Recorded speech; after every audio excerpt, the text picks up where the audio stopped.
যুদ্ধবিধ্বস্ত সুদানে সোনার খনিজের পাশাপাশি রয়েছে এক বিরল প্রাকৃতিক উপাদান। এর নাম গাম অ্যারাবিক, যার নিয়ন্ত্রণ এখন বিদ্রোহী গোষ্ঠী আরএসএফের হাতে, আর এটি বিপুল হারে রপ্তানি হয়ে থাকে ইউরোপের দেশগুলোয়। তাদের অর্থই দীর্ঘায়িত করছে সুদানের চলমান গৃহযুদ্ধকে। আধিপত্যের এ লড়াইয়ে বলি হচ্ছেন অসংখ্য নিরীহ মানুষ। প্রতিদিনই আমরা যে কোমল পানীয় পান করছি, যে ওষুধ সেবন করে থাকি, কিংবা যে প্রসাধনী ব্যবহার করছি, তার ভেতরেই লুকিয়ে আছে এক বিরল উপাদান, যার নাম গাম অ্যারাবিক। বিশ্ববাজারে যার গুরুত্ব স্বর্ণ কিংবা খনিজ তেলের সমতুল্য।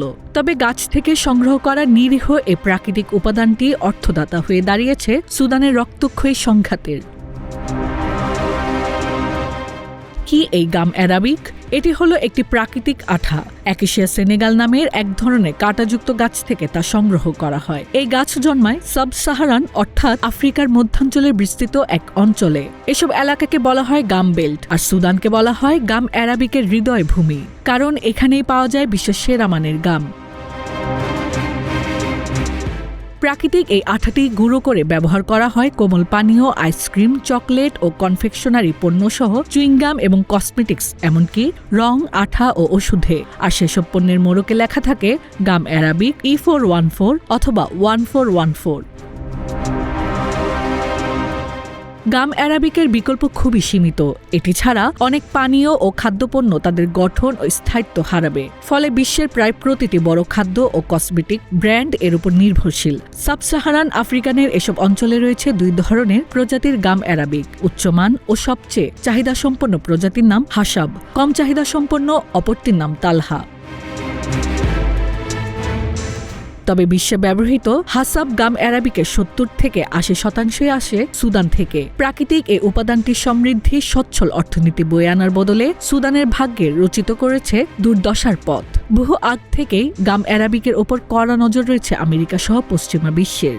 ১৯৯০-এর দশকে সুদানকে সন্ত্রাসে মদতদাতা রাষ্ট্র ঘোষণা করে নিষেধাজ্ঞা আসে যুক্তরাষ্ট্রের পক্ষ থেকে। তবে গাম অ্যারাবিককে রাখা হয় নিষেধাজ্ঞার বাইরে। মূল কারণ, এটি ছাড়া বৈশ্বিক খাদ্যশিল্প অচল। ২০২৩ সাল বদলে যায় গাম অ্যারাবিকের ভাগ্য।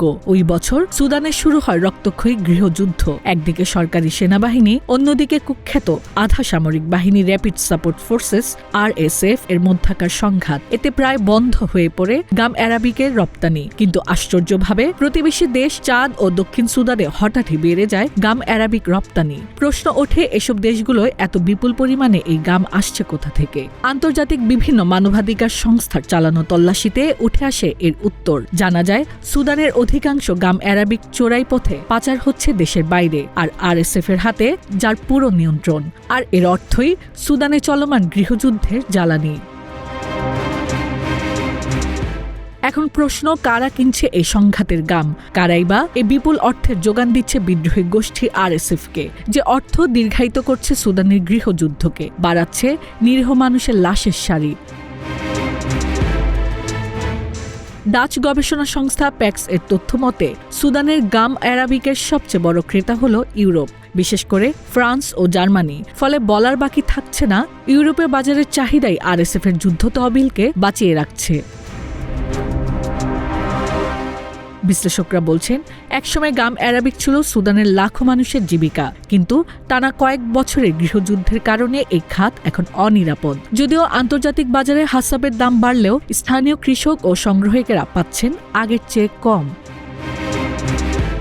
হাসনা আক্তার, দিনকাল ডিজিটাল।